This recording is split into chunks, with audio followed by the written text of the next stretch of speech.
This is the queen's living quarters called 교태전. Similar to the king's living quarters called Gwanghwamun, it does not have a dragon support beam, as they thought it would also bring bad luck and bad omen to the queen and the queen's baby. The queen had a lot of responsibilities. She had to take care of royal events and the royal family, and she was also in charge of the women in the palace, which included the maids, the wives of high-ranking officials, and the king's concubines. That is why the Gyeongbokgung is beautifully decorated, because of the queen's many responsibilities.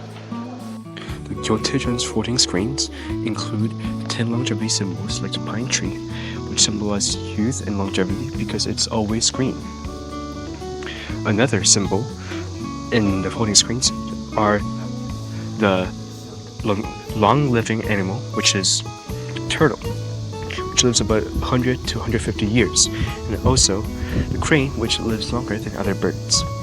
According to the legends, it's said that a 1,000-year-old crane turns its feathers blue, while a 2,000-year-old crane turns its feathers black. Other symbols like clouds, running water, rocks are also symbols of longevity. There is a beautiful decorated wall behind the Gyeongbokgung, and the Chinese characters that decorate these walls are also meaningful. The Chinese character Bok means luck, while Su means longevity.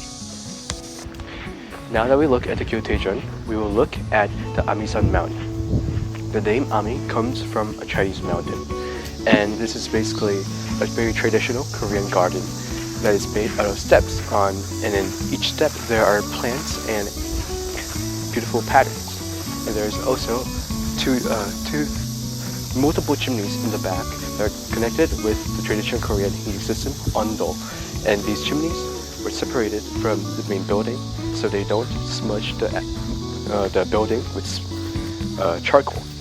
And there is also two pedestals, and the one on the east is called the Nakwadam, which means sunset pond, and the one on the west is called Hamolji, which means the pond with the moon.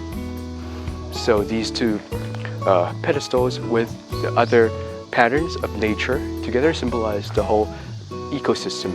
So the queen could be entertained by looking at this small mound with all these natural environments because she couldn't leave the palace very often. On this side, we have the Konsunga, which was a building used when the queen was giving birth to a baby. So it's a very special building, only used in very special times. This is the Gyeongbokgung, and the name Gyeongbokgung comes from a story about King Jeongjo. King Jeongjo was very respectful and dutiful to his parents, and he even built a building called the Gyeongbokgung. And ever since then, the name Gyeongbokgung has been a symbol of filial duties. This building, Gyeongbokgung, was built by King Gojong for his adopted mother, Queen Jo. Queen Jo was the wife of King Cheolcheong, and King Cheolcheong did not have a successor to become the next king. So they actually found a faraway blood relative, King Gojong, and adopted him as crown prince. And after King Gojong became the king, he thanked Queen Jo for adopting him by building this building. And you can see how much respect and how thankful he was for Queen Jo, as there are beautiful patterns of the 10 longevity symbols and the lucky bat on the walls of the Gyeongbokgung.